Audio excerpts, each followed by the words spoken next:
Okay. I hope everybody had a wonderful race weekend and maybe even went to the race. I did, and my nose turned out to be as red as any of the flags that were displayed, and still is, as a matter of fact. I'd like to welcome all of you who are guests today. +1 3. And would like to offer an invocation for this occasion. We pray for our nation. After tragedy upon tragedy upon tragedy, our hearts are overloaded. Help us to both guard our hearts and to keep them open so that we might find ways to collectively improve the world for every child. We pray for communities that have experienced violence, and there are many. May we bear witness to their pain. May their voices be heard. We pray for our lawmakers, move and stir their hearts to lead with deep empathy.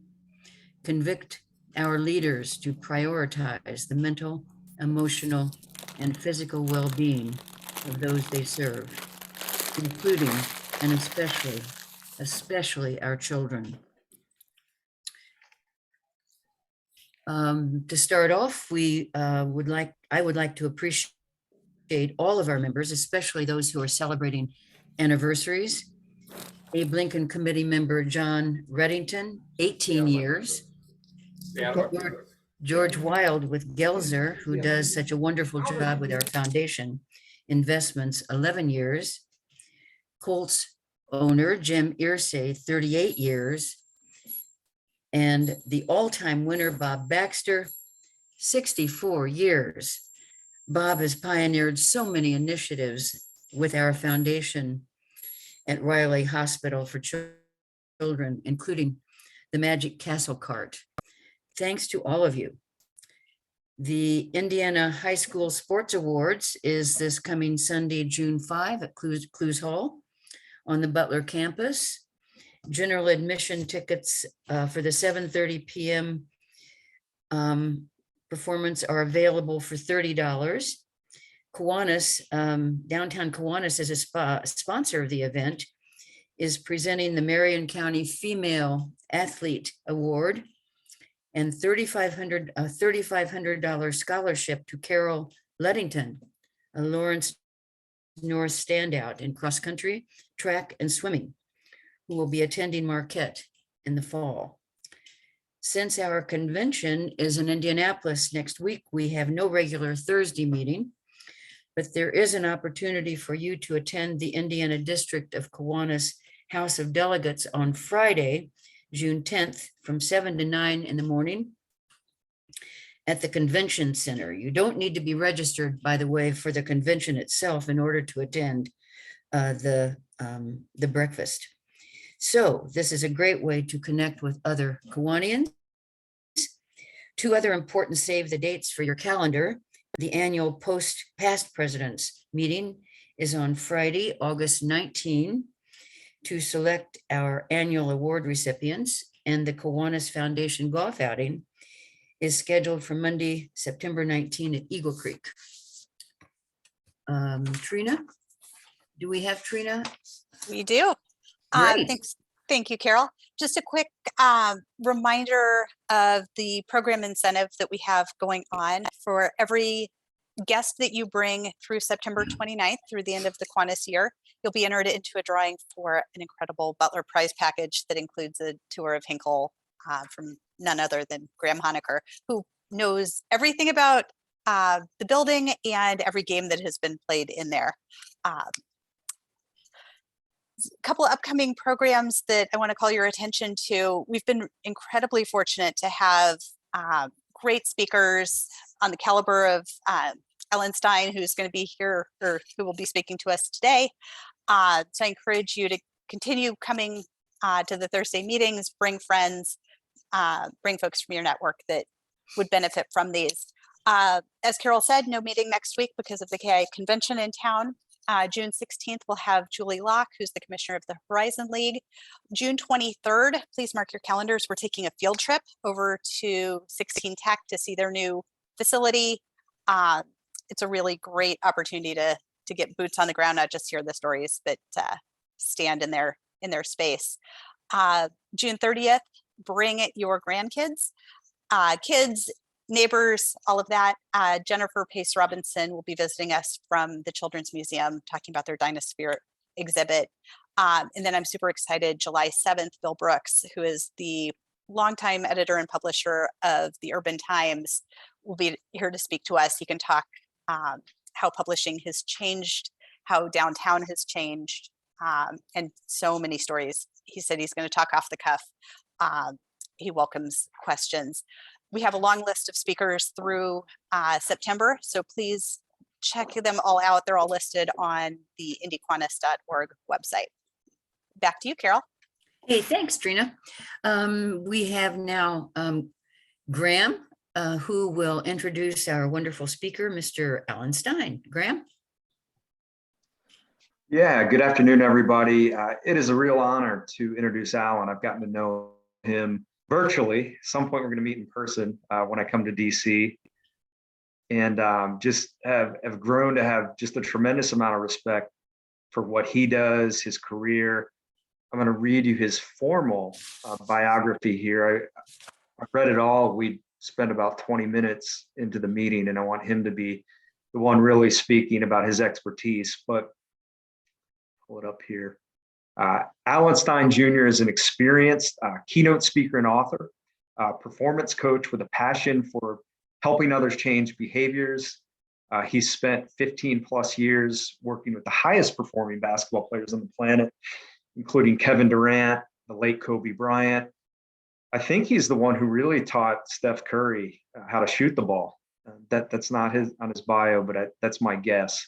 So when you watch Steph tonight, whatever shots he makes, you can attribute those to Alan. Through his customized programs, he transfers his unique experience to maximize individual and organizational performance.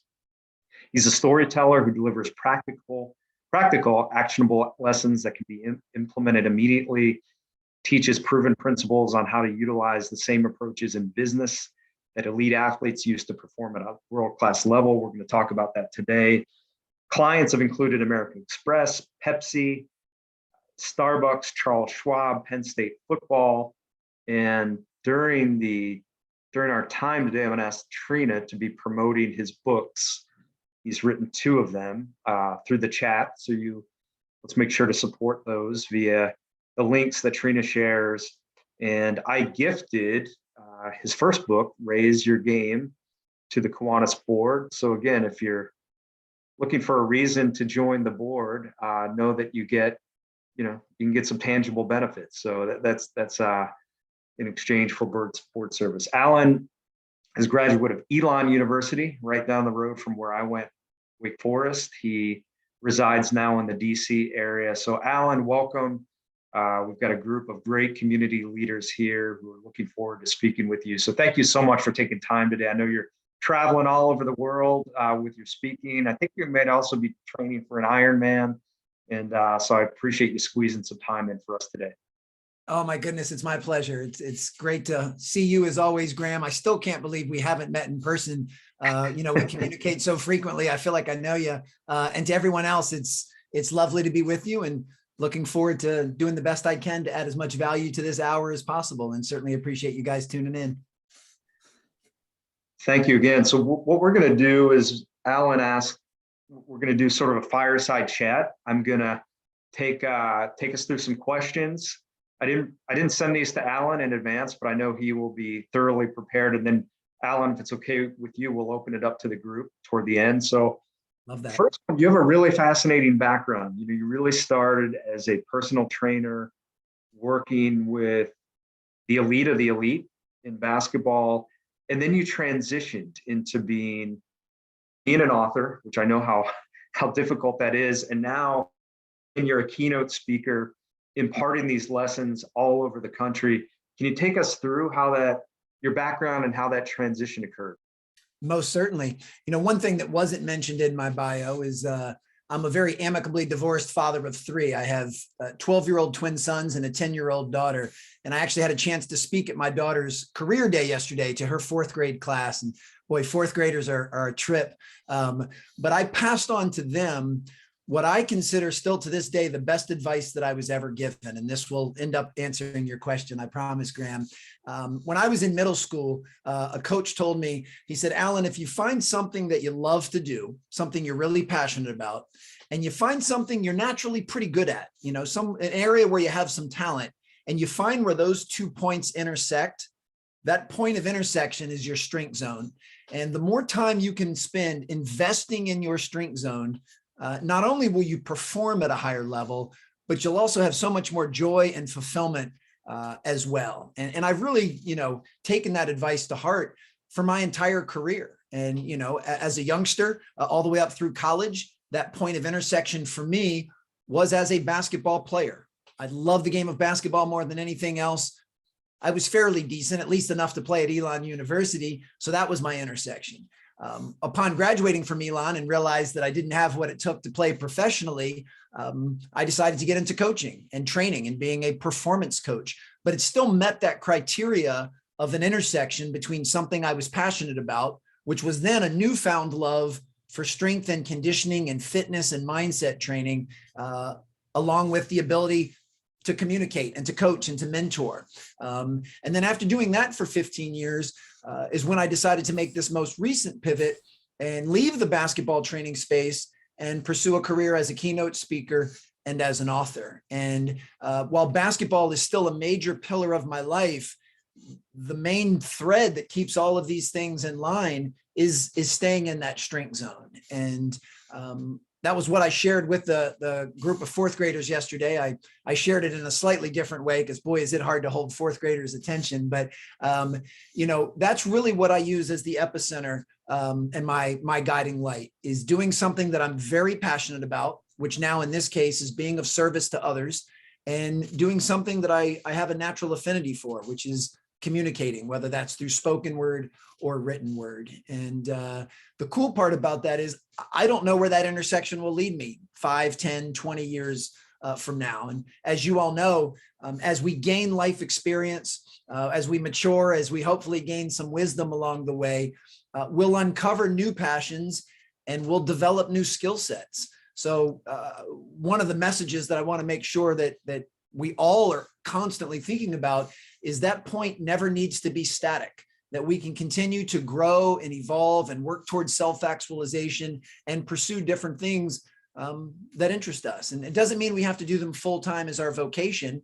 That can also be the same recipe for what you choose to do in your leisure time or as a hobby or something you do with your significant other, something you do with your children. But find things that you're pretty good at, find things you enjoy, and spend as much time doing those things as you can. Yeah, that's great. We also have a couple beyond the community leaders on this call. We have a couple Butler students, so I hope they were awesome. Hope they were listening to that great advice. Next question. When you went down this arduous road of becoming an author, which is again not easy, you got into a very competitive market in terms of. It seems to me the personal growth improvement area. You go to a Barnes and Nobles and there's loads of these books. So you were tackling a really tough market there. What was your approach in going in to try to do something different to distinguish your books? I wasn't as concerned with what was going on the external. I was much more concerned on the internal. And for me, I write the books that basically mirror what it is that I'm going through in my own life and what it is that I'm trying to personally improve. So in other words, I try to write the books that I need to read myself. The most recent one about, managing stress and avoiding stagnation and beating burnout. Those are 3 things that I still to this day continue to struggle with and find challenges in. And that was why I wrote the book. For me, being able to lift up the hood and really start to dive into subject matter that will help me continue to evolve and grow and work towards self-actualization has always been the impetus for the book. And then I've always been a believer that if it's something that I'm going through and something that I'm struggling with, with 8 billion people on this planet, I know that I'm not alone. I know that my struggles and challenges aren't unique, that if these are things that I'm having difficulty with, there's a good chance some other people are as well. So I write the books 100% to be of service to others, but the topics and the timelines that I write on are because it's something that I'm experiencing. And one other point of note, that I really learned through the game of basketball, especially on the coaching side, is how important it is to have the self-awareness to know what things you do really, really well, and what areas maybe, and you can fill in the blank with whatever word you prefer. You can call them weaknesses, you can call them opportunities for growth, you can call them deficiencies, whatever word, resonates best with you, but really knowing what you do well and areas that you need help. And I bring that up because the very first decision I made after deciding to write the book was I hired a co-author. John Sternfeld. You see his name prominently featured on the cover of both books. And John is a professional author. John has been a writer for 30 years after a career as an English teacher. So John has just been the consummate teammate in help bringing these books to life. I mean, I'd like to believe I'm the visionary, I'm the storyteller, I'm the content, but John did a brilliant job of helping me organize my ideas. He does a great job with research, which is definitely an area that I guess we'll say is an opportunity for growth for me. So the very first thing I did was find a teammate that could help me bring that to life. And I'm very thankful for John. He always hates whenever I bring his name up because he likes to play the background. He doesn't, but I always want to make sure that I give him his proper credit. So I'm a huge believer that in any endeavor, it takes a team to be successful. I mean, whether you're talking about the team of your nuclear family or in any area of business or work. I mean, I'm a keynote speaker by trade, which means technically it is me and me alone standing on a stage with a microphone sharing a message.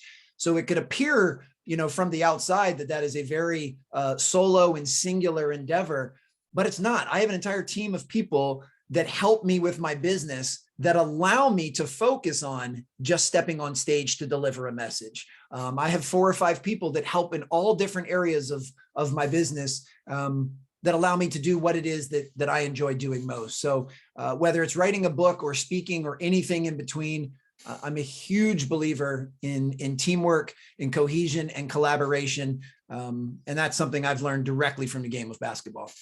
That's great. As much as I've enjoyed getting to know Alan, when I asked him how many books he had sold, it really hurt my ego when I compared the books I've sold to his. So I've got a long way to go to reach Alan. But I want to talk a little bit about the first book, Raise Your Game. And you talk about, and again, we've got folks on this call who are at all stages of their professional journeys, all different ages. But I think the majority of folks on this call are always looking to raise their game and improve. You talk about self-awareness, passion, coachability, confidence, and discipline. I'm not going to ask you to go into the whole synopsis of the book, but maybe just shed light on why those are important. And then the discipline, you have a wonderful story in the book about encountering Steph Curry in high school. And if you could touch upon that story, because I was so impressed by that, but maybe a brief synopsis of the first book, and if you don't mind sharing that story on Steph Curry and again, how discipline plays into being great. Absolutely. So as I said before, I write books that mirror what it is that I'm going through. So when I decided to start writing Raise Your Game, it was 1 year after I had made the formal transition from the basketball training space to the corporate speaking space. And I was trying to uncover what I needed to do to reach optimal performance as a keynote speaker. Like, what do I need to do? I'm entering a new industry where I have no name recognition, no credibility. I mean, everything that I had been building for 15 years certainly could be used as an asset, but it didn't directly transfer to my new, point of emphasis and point of vocation. So I was trying to figure out what are the steps that I need to take to reach optimal performance, and then realize that those principles have such high utility that they apply to every area of life. I mean, you can read Raise Your Game through any lens, whether you're trying to improve your relationship with your significant other, where you're trying to be a better parent, you're trying to be a better leader in your community, you're trying to be better in your chosen vocation, whatever it may be, the principles it takes to becoming your best self, again, have very high utility. And that's really the way that I view that. I've And I've noticed with the high performers I've had a chance to be around, there are many people that aspire to be the best. And that's never been my North Star. My North Star is always being my best. I try not to concern myself with what everybody's doing. And certainly if someone wants to come up with any type of ranking system or compare you to someone else, that's completely up to them. But my goal is, what do I have to do to be my best? And I started coming up with these principles that I not only saw work for me in my own life, but I observed incessantly around high performers like Steph and KD and Coach K and Kobe Bryant and all of those guys. And for all of them, the epicenter and the foundation were some of the traits that Graham just listed there. The foundation of which is always self-awareness. You know, the highest performers and highest achievers I've ever been around, they know themselves inside and out. You know, they know what things they do really, really well. They know their strengths, they know their gifts, they know their talents, they know their goals, they know their dreams, but they also have the courage and the humility to look on the other side of the curtain, and they fully acknowledge and recognize their opportunities for growth, their weaknesses, their deficiencies, their fears, their insecurities, the things that keep them up at night. And they have a pretty good handle and evaluation, an accurate evaluation of both sides of that curtain. And that allows them to then channel their energy and their focus in the most appropriate direction and to stay true to their core values. It allows them to double down on the strengths that they, you know, can make even stronger. But at the exact same time, they can then make a decision on if this weakness, is it an applicable weakness that I need to improve because it's holding me back from being my best self? Or is it something that I can delegate or team up with someone else and we can kind of fit together like a jigsaw puzzle? But the only way they know any of that is through self-awareness. So self-awareness is always the foundation. A couple of the others that you mentioned, you know, I found that high performers do a beautiful job of blending confidence with humility. They've earned the right to be confident because they've put in the work during the unseen hours to earn that right. But at the same time, they still remain humble and open to coaching. They remain open to feedback. They, you know, if there's someone that can show them a way to elevate their performance, they're all ears. So they don't close themselves off and think they've arrived or think they know it all or think they've already maxed out. No matter how good they are, they know they can get better. And that's how I view humility. And then discipline is certainly one of the key components. I tend to find that in today's day and age, especially on social media, in my opinion, motivation gets over-indexed and over-glorified. Everybody talks about how important motivation is, but at least in my own life, you know, I find that motivation, it ebbs and flows. You know, it rises and falls, and it's ever fleeting, just like any other emotion. You know, generally speaking, I'm a pretty happy, positive, optimistic guy, but I'm not that way 24/7. I'm a human being. I have low moods. There's times where I feel lousy. There's times where I'm grumpy, I'm frustrated, I'm angry. Along those same lines, generally speaking, I'm a fairly motivated person, but I'm not motivated every minute of every single day. So what I found is discipline can be much more consistent than motivation. One of the, you know, physical fitness and physical wellness has always been a part of my life. It's always been a part of my daily routine. And I still consider myself an athlete to this day, even though I hung up the sneakers many, many years ago. You know, discipline is what allows me to make sure that I move my body and I eat well most of the time. I'm not striving for perfection, just looking for progress. You know, if I only worked out when I felt motivated, I might work out 30 or 40 times a year, but instead I probably work out 250 times a year because I've worked on that discipline muscle. And discipline is a fascinating one to me because it's not like eye color. It's not preset and preordained. I have people say to me all the time, you know, Alan, I'm just not disciplined.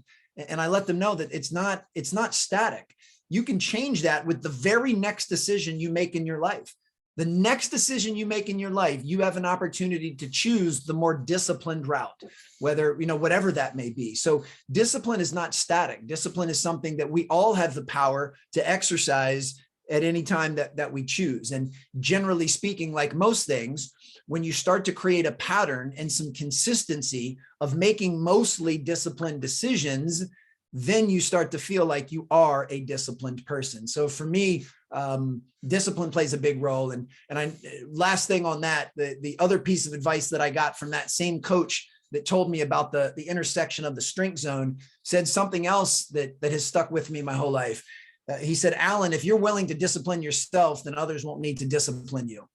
And that really resonated with me. You know, as a youngster, I'm thinking, okay, so if I do what I'm supposed to do, then people won't bother me. They'll leave me alone. They'll let me do my thing. I kind of like that. Okay, I can subscribe to that. So I do believe self-discipline and having a support staff and support people in your life to help you with that is the key to freedom and is the key to everything that we're pursuing in life. I believe that the epicenter of that is going to be discipline. And then the Steph Curry anecdote.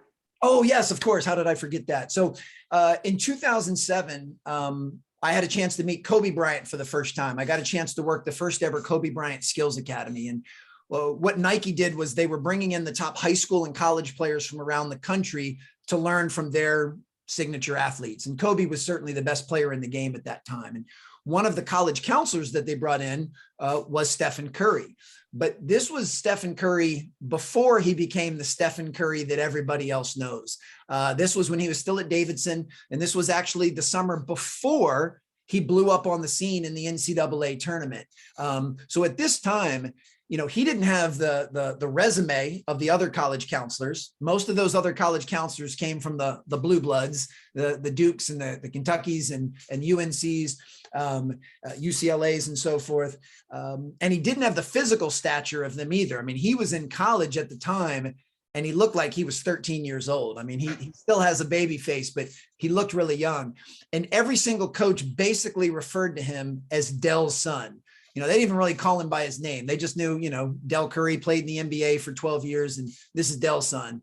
But we could tell immediately that there was something really unique about Steph. There was something palpable and different just about his energy.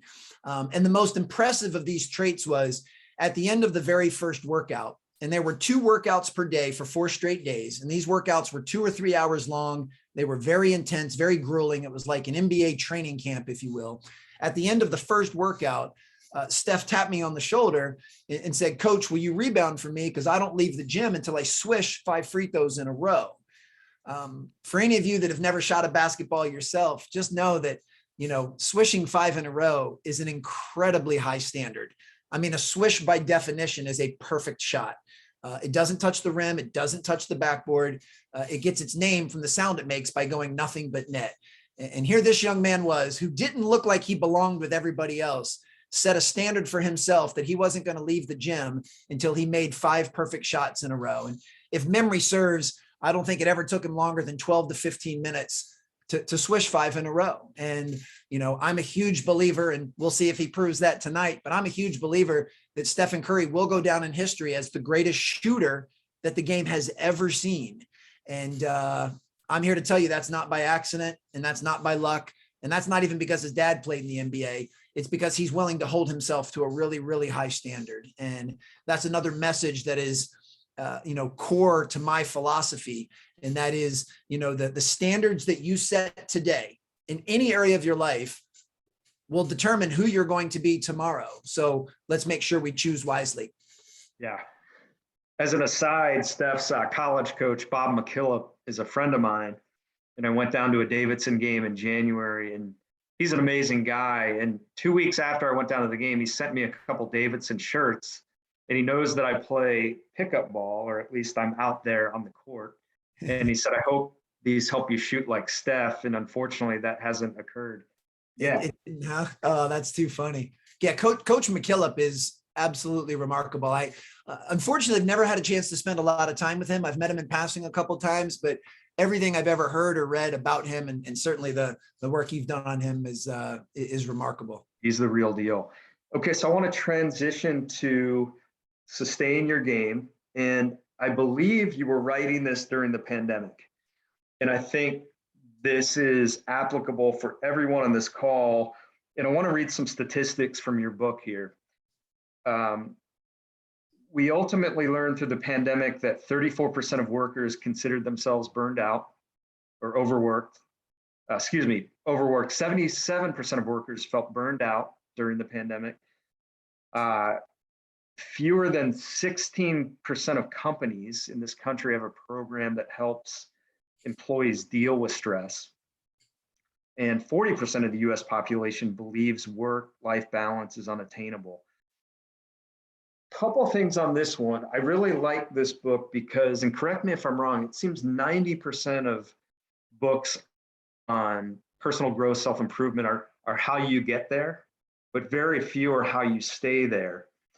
And you talk a lot about this book about how to avoid burnout. It's a real problem with people who do what you said in the first book of raising your game, and they do that and then they get burned out. So I guess it's kind of a loaded question, but how did writing the book during the pandemic influence the book? And what were things that you personally learned through the pandemic that, especially burnout for the folks on this, gave us expressed it, how we manage that now and in the future? Yeah, well, trends were showing that stress, stagnation, and burnout were escalating even prior to the pandemic. And I think the pandemic just threw gasoline on that fire. I think all of those numbers are continuing to escalate. And this isn't just through the research, all of the different companies that I work with and go speak to, and I ask them about stress, stagnation, and burnout with their own organizations. And this is a variety of different industries.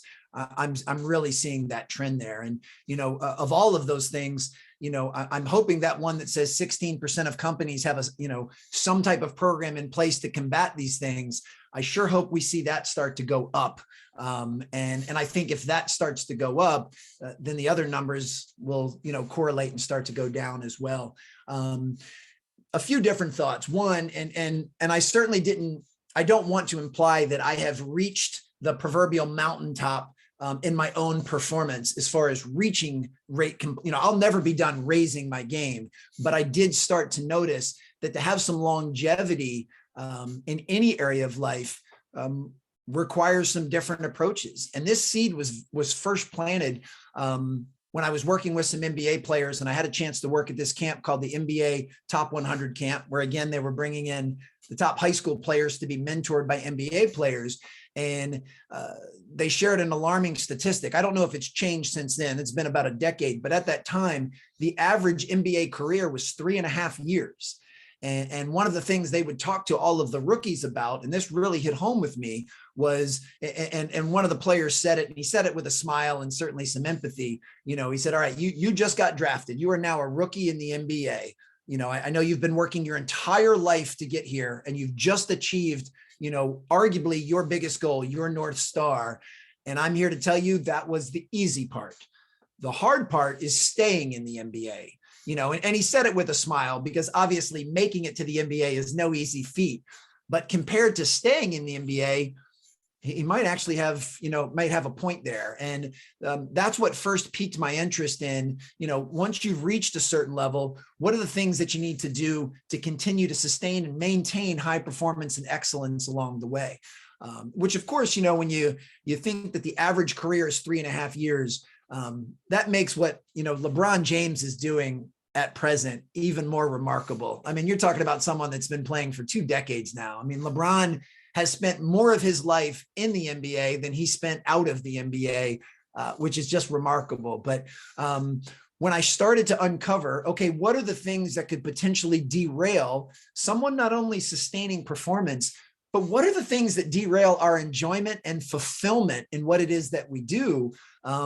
I kept coming back to stress, stagnation, and burnout. And those really hit home, because those are 3 areas that I've wrestled with at different times in my life, and still to this day am somewhat challenged by. So I really wanted to unpack those. And, I decided to look at it over 3 different timelines. Our ability to manage stress in the day-to-day, our ability to manage stagnation kind of in that midterm, when you've been somewhere for a couple of years, and it would be easy to put on the mental cruise control because now you have a certain comfort level. How do you continue to push towards self-actualization and evolving? And then in the long term, what are you doing to beat burnout? You know, I'm fascinated by anyone that has been in an industry, not just for years, but for decades. And that was part of the impetus of the book, was really to uncover folks in a variety of different industries, but that have loved their work for long periods of time. Both of my parents were elementary educators. Both of my parents, my mother was a first grade teacher for 30 years, and my dad was a middle school principal. He was a teacher first and then a middle school principal. And they retired because they were ready for a new chapter, but they absolutely loved being educators for 30 years. And that always inspired me, you know, how they could continue to find enjoyment in something for that long. So I thought that was really cool. And to address, I guess, the bookends from a burnout standpoint, what we found was burnout is not just from working long hours. That is a contributing factor. If you don't prioritize your self-care and you don't prioritize recharging your own battery and filling your own cup, then yes, you can start to wear yourself out. But it wasn't so much the long hours as it was a misalignment between the hours you're working and the fulfillment you feel in the work that you're doing. So if you're putting in a ton of hours, but you no longer find your work meaningful, you don't feel like you're making a contribution to something bigger than yourself, your work doesn't fascinate you, or there's not a genuine curiosity, if you simply just don't enjoy what you're doing, but you're doing it for a lot of hours, that splintering is what ultimately causes burnout. And I've experienced it a couple of times in my life. And that's the other point is, I mean, relatively speaking, I still consider myself somewhat young. I'm only 46, but burnout is not necessarily relegated to age. I mean, the first time I felt burnout was, you know, in college. I got burned out on playing the game of basketball. Something that had been a joy my entire life was no longer fun for me. I looked at going to practice every day at Elon like it was a job, and I really lost the love for the game. So burnout is not something that only affects those, you know, that have been working for 40 or 50 years. It can affect anyone at any time if you're not finding meaning in your work. And then on the stress side, the biggest shift for me, and this is something I still focus on, is conceding the fact that the events, circumstances, and things that go on in the world are not what actually cause our stress. What causes our stress is our response to those things, our perspective of those things, how we internalize those things.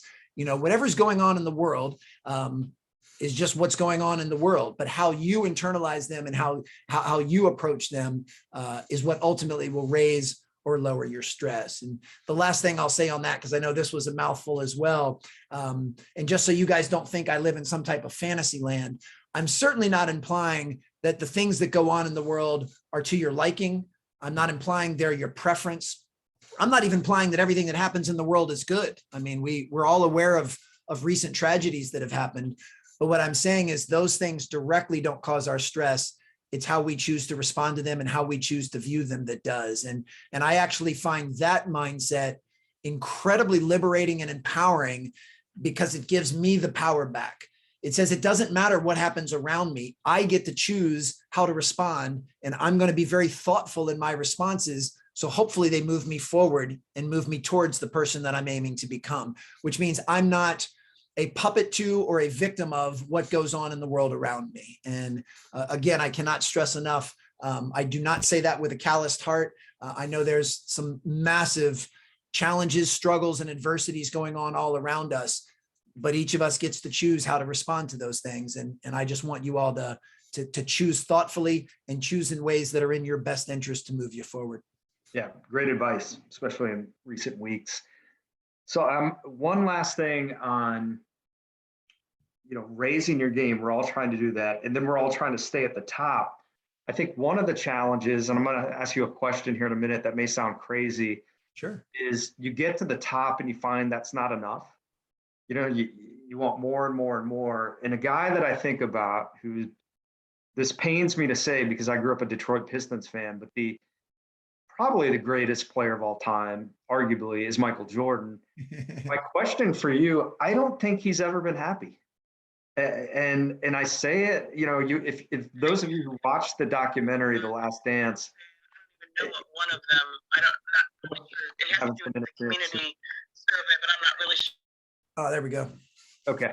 How do you manage that where you want to keep achieving, you want to be at the top, but there are times that you have to smell the roses. And would you agree with me on my assessment on Michael Jordan? Well, first of all, I'd eliminate the probably from him being the greatest player of all time. I would delete that word for sure. Well, remember, I was a Pistons fan. So. I totally respect that. No, I think there's a lot of truth to that. And I've noticed that with a few of the high achievers. This also goes back to this distinct construct between, is your goal to be the best or is your goal to be your best? And many of these guys, whether you're talking about Michael Jordan or even a Kobe Bryant, I mean, their goal unabashedly was to be the best. And which means if that's your goal, then by definition, you have to play the comparison game. You have to compare what you're doing to others. You have to measure your number of championships versus somebody else's, your points scored per game versus somebody else's. And one of the things that I'm trying to work towards is lessening my judgment of others. So all I can do is I'm going to share with you my perspective on this and the way that I choose to frame life. I agree with what you said wholeheartedly. And this has been, I know this from my own personal experience, as well as many people I've talked to, that when people postpone their own happiness and fulfillment until they reach a certain pinnacle or they achieve something or they accomplish something, whether that's financial, relational, whatever it may be, once they reach that thing, they realize their joy is incredibly short-lived. I mean, we even see guys, and we'll see it very soon with the NBA finals here upon us, literally while they're still pouring champagne on their own heads, they already start thinking about how can we win it again next year? Like they're not even enjoying the moment of winning. They're already thinking, how can we do it? And it's been my experience that when you tie not only your self-worth, but you tie your happiness and fulfillment to some achievement or something that's in the future, that's an incredibly slippery slope, that it's often very, very, very short-lived because it's insatiable. Whatever it was, whatever enjoyment that brought you is not long lasting. Now you have to one up it in order to get that same feeling of elation. So what I've really tried to do in my own life is focus much more on, I know this sounds so corny and cliche, I feel weird even saying it, focus much more on the journey, focus on the process, focus on loving the work, and then you've already won in advance. For me, I try to look at any achievement or accolades as merely the byproduct of loving what I do. I mean, you made reference earlier about number of books sold, well, you may look at me that way, but I'm really good friends with James Clear, who wrote Atomic Habits. I think James Clear has sold 7 million copies. So, I mean, he is James Clear will sell more books this month than I've sold in my entire career as an author. So we have to be careful about playing that comparison game. But I can say that with a smile, because for me, I actually really enjoy the writing process. I actually, the self-promoter in me actually likes marketing and promoting the book once it actually has launched.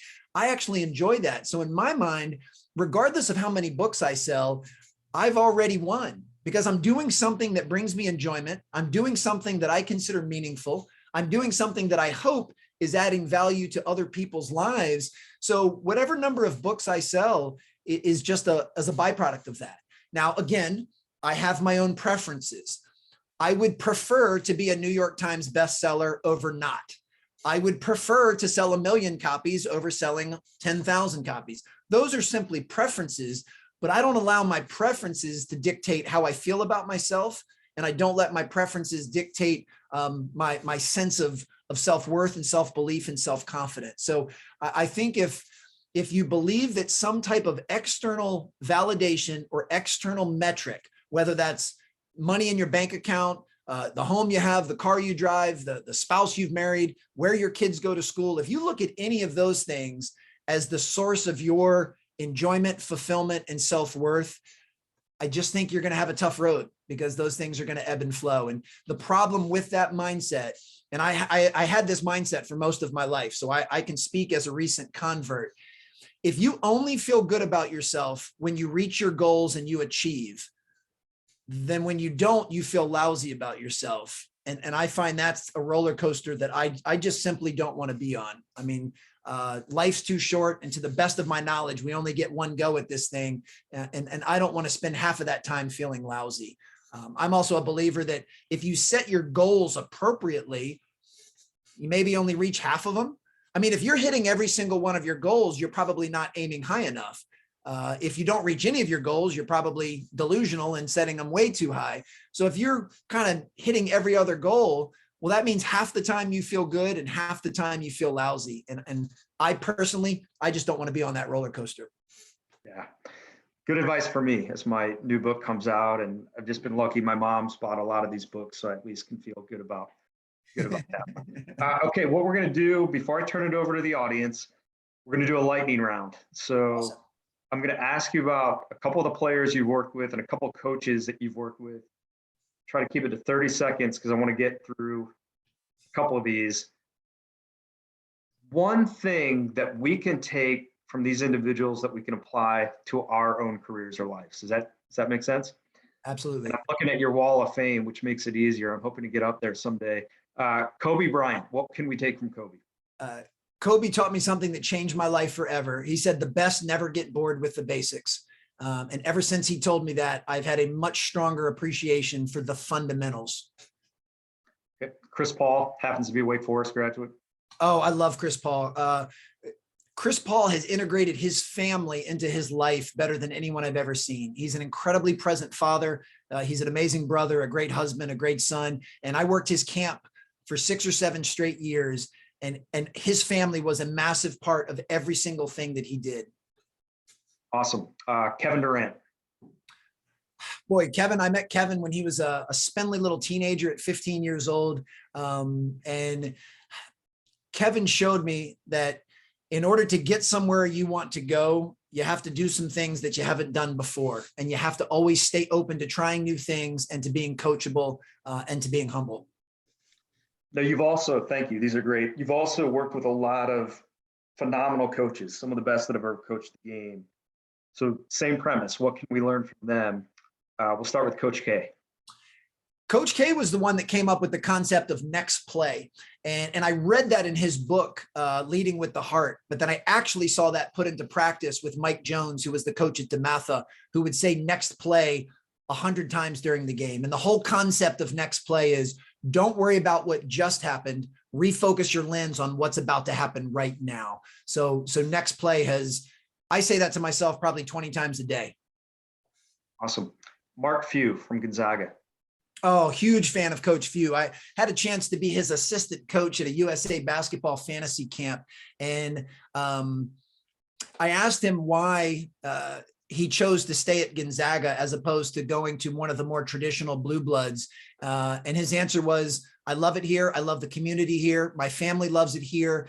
And at the blue bloods, they kind of own you. And 365 days a year, you have to basically be a basketball coach. And he said, here, I can take some fishing trips in the summer and be at peace with that. So this fits my lifestyle. And I just thought, how admirable for someone to not chase money or titles or accolades or be worried about what anyone thinks. He stayed where he and his family felt most comfortable. Awesome. And then the last one, the recently retired Jay Wright. Oh my gosh, Coach, and that one really surprised me. I did not see that coming. Coach Wright is one of the kindest and most thoughtful people I've ever met. Still to this day, anytime I send him a text, he usually texts right back. I think he is one of the best pioneers of culture that I've ever seen. And I know your new book covers this extensively, but I'm a huge believer that the Villanova culture is one of the best we've ever seen in any sport at any level. And he's always done things the right way. Talk about someone that lives out his core values. Jay Wright will always be one of my favorites. Do you think the percentage of female college basketball viewers will drop now that he's not coaching? I think they started to drop when he stopped wearing Armani suits and he started just wearing a polo. But yes, I think you might see a slight decline in viewership. He's a handsome man. I think he's moving on to George Clooney's, understudy. Okay, some questions. I'm going to read off some. Sorry about that. That's I'm going to awesome. read off some questions that have come in the chat, and then we'll also open it up. This is a really powerful question, especially given what's happened in recent weeks and honestly in recent years. Steve Kerr, coach of the Golden State Warriors. And if you're not familiar with his background, his father was murdered back in 1984. His father was a president of, I think it was in Beirut, an American university in Beirut. He's been very outspoken on politics, but particularly on gun violence. What is your take on a really visible figure speaking out on these issues? First of all, I'm a huge fan of Steve Kerr, and I respect and admire that he chooses to use his platform to speak out. But I'm also a big believer that any notable figure has the right to use their platform however they see best. And I don't make an assumption that just because someone chooses not to speak out on something, it doesn't mean that they care any less about it.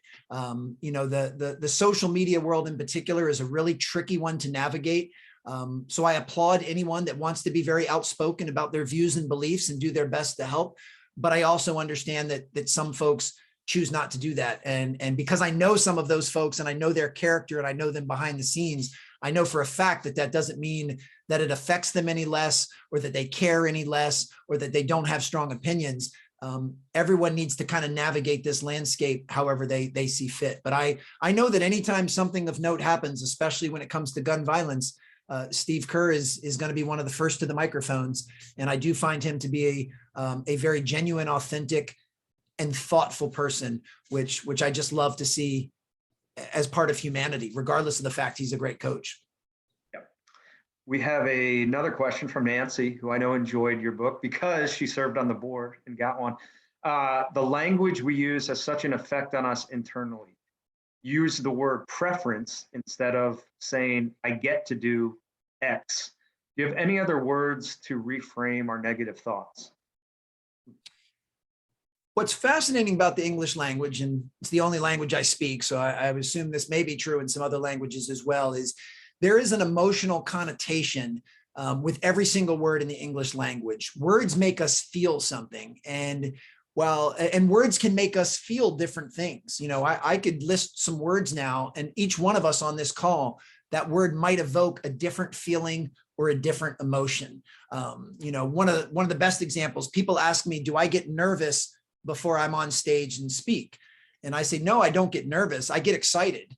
And really the way your body internalizes both of those feelings is pretty similar. They're both kind of the butterflies in your stomach. But for me, I look at nervous as a slightly having a negative connotation, you know, and this is just in my mind. In my mind, it means, well, you know, maybe I'm not prepared, you know, I'm worried, I'm anxious. And that isn't the state that I want to be in before I take the stage. Instead, I'm excited for the opportunity to share something I'm passionate about. I'm excited for an opportunity to serve and to hopefully add value to people's lives. So as far as the way my body internalizes it, yeah, it's probably nerves, but that's not how I choose to frame it. Another word that gets thrown around a lot in vernacular is the word hack.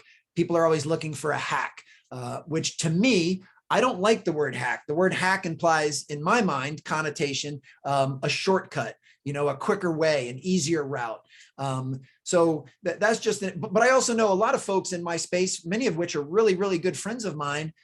They love that word. You know, they're always looking for a way to hack themselves to higher performance. So I think when it comes to our self-talk, we want to do the best we can to choose empowering language that has the type of connotation that raises the way that we feel. And we can still be very honest with ourselves. This is never about skirting the truth, but we have to be very careful how we talk to ourselves. And the best advice that I can give you, and this is something I still try to practice to this day, is we need to learn to talk to ourselves the same way we would talk to a friend or a loved one.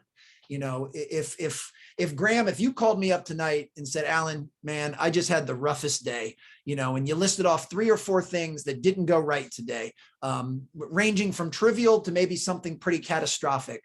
As your friend, the very first thing I would do would be lean in with some empathy and some compassion and say, hey, man, you know, I know what it's like to have a tough day. I'm sorry you had to go through that, but I know you and I know you're strong enough to get past this. let me know what you need from me. I've got your back, brother. And tomorrow is going to be a better day. I would do whatever I could to help comfort you and support you as your friend.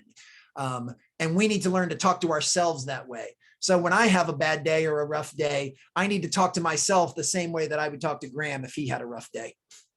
Awesome. It's a small world because we've got one of our members on the call who has had a personal encounter with you, and he wanted to share that. Max? Hi, Alan. You probably have no idea who I am. And I appreciate that you've described all the elite athletes that you have worked out with, because I'm going to put myself into that category for about 2 seconds. 10 years ago at Franklin County High School in Virginia, in Rocky Mount, Virginia. It was primarily a workout that our girls basketball coach had set up, but some of the guys were invited.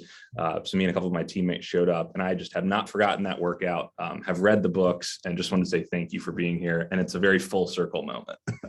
Oh my goodness. Well, that is so cool. Well, I love full circle moments, and I really appreciate you bringing that up. And yeah, I actually do remember that event. You've grown up and matured nicely. You look great. Yeah, I've gained a little weight, but that's okay. No, But I just thanks. appreciate you sharing that. That is super cool. I love anytime we can kind of connect the dots. And hopefully the things I shared with you 10 years ago are still consistent with the things that we're all discussing today. So I love that. Thank you for bringing that up. 100%. Appreciate you being here.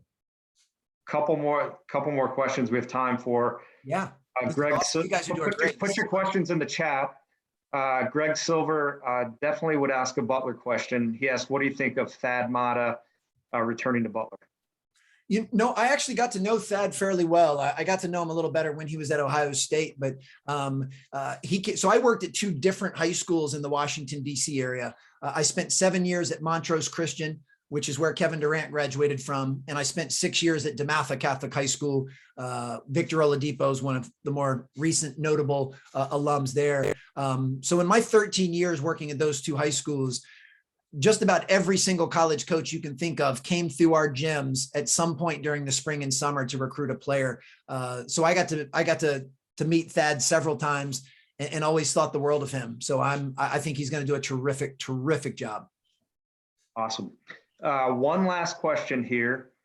Do you think Michael Jordan put aside his achievement desire and prioritized his happiness when he played baseball? That's a really good question. Yeah, obviously all I can do is speculate. I do think that was part of the factor. I think he wanted to try something else and see if something else would bring him some fulfillment. I do think part of it had to do with his father's passing, and that his father always loved baseball. And I think on some level, he was kind of living vicariously and making a tribute to his father. So yeah, I would think that, but yeah, and I've had a chance, I've met Michael Jordan a few different times. I mean, literally just in passing with a quick handshake. But he does strike me as the ultimate competitor, the ultimate, I want to be the best, the ultimate, I need to continue to achieve, to fill my own bucket. And, I'm in no place to judge what anyone else chooses to do. I certainly couldn't speculate whether or not baseball or anything else in his life has brought him that level of happiness or fulfillment. But I think you certainly ask a very intriguing question. I'm going to sit with that one for a little bit for sure. Awesome. Well, Alan, we can't thank you enough. This has been tremendous. I am a guru on these type of books. My wife is still trying to get me to read fiction. Hasn't happened yet. Probably won't for a while. These 2 books are 2 of the better ones I've ever read. Thank you. I'm putting the link, and I'm putting your website link in rather than Amazon. I hope that's okay. Yeah, that's awesome. Where you can purchase the books, or if you're interested in having Alan speak to your company, he can talk to you about that. But really just an awesome hour. I love this stuff on how we can apply these lessons to our own lives. We all, are seeking growth and improvement, and honored to call you a friend. We will meet in person someday. You're always welcome at Butler. And I am going to turn it over to Carol for our close. Alan, that was just a super presentation. Thank you. As I'm sure it's true for all of us, there were so many touch points with my own life and career, and what you have told us today. I just love this presentation. A donation will be made in your honor to the Indiana Youth Group, They create safer spaces to encourage community and provide programming that empowers LGBTQ youth and magnifies their voices. So once again, thanks so much for being with us, and thank you for everything you said. It was wonderful. Absolutely my pleasure. And thank you so much for that very generous and kind donation. Folks, I put my email address in the chat. I'm very good about getting back with email.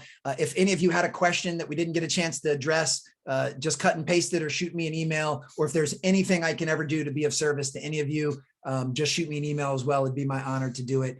Thank you all so much for the opportunity, and have a wonderful rest of your day. And thank you, Graham, for bringing Ellen before us. That was that was a real treat. And before we close, I think that Roger had something to bring forward. Roger, you still with us? Very quickly. Thank you. Brad Boyd has already put an announcement in the chat. Taka has arranged for, he thinks, balloon rides next Wednesday night at the American Legion Mall. We're looking for some volunteers. They need about 20 people to kind of manage the line, manage the contributions. It's going to be a ride by contributions. It's from 6 to 8:30, I believe. So if anybody is interested and would love to do this, I think it'd be a fun event downtown. Let me know, call me or Taka if you've got his number. If not, I can get that to you. That's what I had. Thank you. Thanks a lot, Roger. Okay, for those of you who are planning on attending the conference in June, look forward to seeing you all, and have a wonderful end of the week this week. Thanks again, Graham, and thank you so much, Alan, once again. Love this presentation.